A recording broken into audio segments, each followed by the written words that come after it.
सभी बहन भाइयों को नमस्कार। आज हमारी चर्चा का विषय है कट्टरपंथ और सह अस्तित्व। देखो भाइयों, कट्टरपंथ जो है ये सह अस्तित्व में सबसे ज़्यादा बाधक है, मतलब सह अस्तित्व को चलने नहीं देता ये। अच्छा, अब कट्टरपंथ क्यों है, इसके मूल में जाया जाए और ज़्यादातर कट्टरपंथी कौन है। देखो, वो मजहब वाले हैं। बाकी लोग जब एक घनघोर कट्टरपंथ सामने और उसके प्रति रिएक्ट करेंगे तो वो भी कट्टरपंथी हो जाते हैं और कट्टरपंथी दिखने लगते हैं। अब कट्टरपंथ का मूल आधार क्या है? मूल आधार है जब आप मानवता को काफिर और मोमिन की कैटेगरी में बांटते हैं, जब आप किसी को इस काबिल नहीं मानते कि उससे मित्रता हो सके या उसको मित्र बनाया जा सके, तब ऐसी मान्यताएं जो हैं ये बाधक बनती हैं। फिर जब ये इतनी, फिर शिक्षा दीक्षा का पैटर्न क्या है? शिक्षा यदि मदरसा की होगी, मस्जिद की होगी और शुरू में ही कच्ची उम्र में बच्चे को पढ़ाया जाएगा तो उसका जीवन भर असर रहता है। चाहे वो फॉर्मल एजुकेशन क्यों नहीं ले ले, लेकिन जो उसकी नींव पड़ गई वो नींव कट्टरपन की है। उसके अंदर अपने आप को श्रेष्ठ मानना, दूसरे को हीन मानना, कोई वसुधैव कुटुंबकम की भावना उसमें नहीं पढ़ाई जाती, और यदि वो हो तो उसका बहुत पॉजिटिव असर हो सकता है, लेकिन ऐसी शिक्षा दीक्षा है नहीं। और वहाँ क्या पढ़ाया जाता है उसका भी सिलेबस बाहर लोगों को ज़्यादा पता नहीं है। उसी के कारण चाहे इनका कोई राज्य व्यवस्था कुछ भी कर ले, चाहे कश्मीर में कितना ही अच्छा कर दो, कितनी अच्छी सड़कें बना दो, कितने अच्छे पुल बना दो, बिजली की व्यवस्था कर दो, अच्छा खान पान रहन सहन कर दो, अच्छा टूरिज़्म कर दो, सब कुछ कर दो, लेकिन फिर भी क्योंकि जब शरीयत दिमाग में घुसी हुई है तो वो चीज़ें प्रभावित नहीं करती।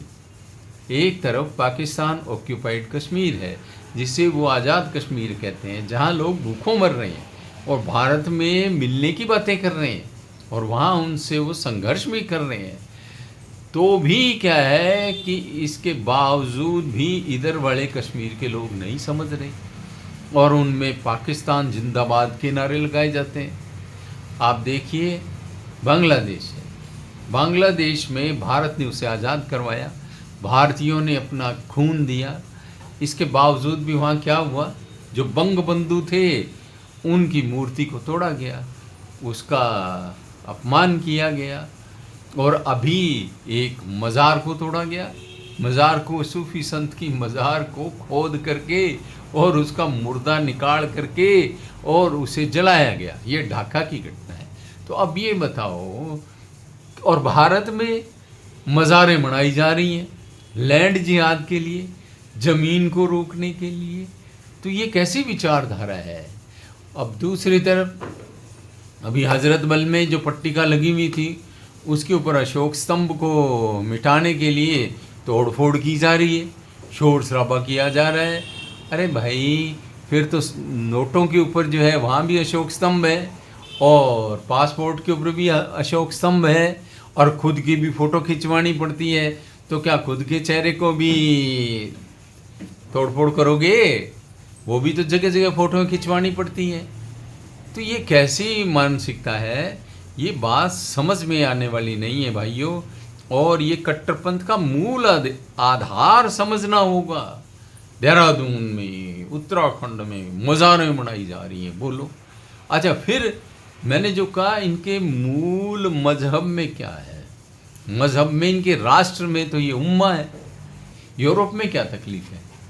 मुस्लिम कंट्रीज़ में जाके तो रहे नहीं, अब यूरोप में जाकर के शरणागत हो गए, और शरणागत होकर के अब उन्हीं के अंदर जाकर के हमारा शरीयत लागू करो। तो शरीयत लागू करनी थी तो किसी मुस्लिम कंट्री में जाना चाहिए था और अपने ही देश में रह करके लागू करवाते।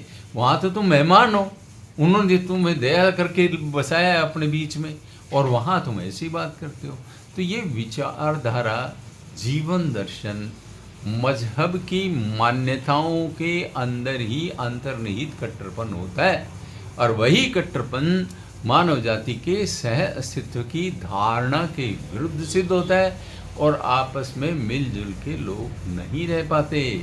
ये इसमें सबसे बड़ा बाधक है और इसी के ऊपर खोज की जानी चाहिए। जो जो इस बात को समझ जाएगा वो कट्टरपन से बाहर आ जाएगा। मानवता ही मनुष्य को जोड़ने वाली सशक्त मतलब ताकत।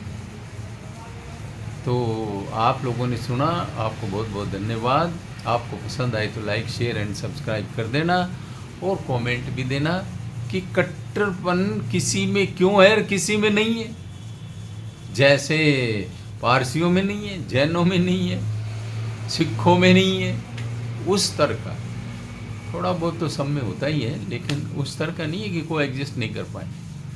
तो सभी बहन भाइयों को बार बार धन्यवाद।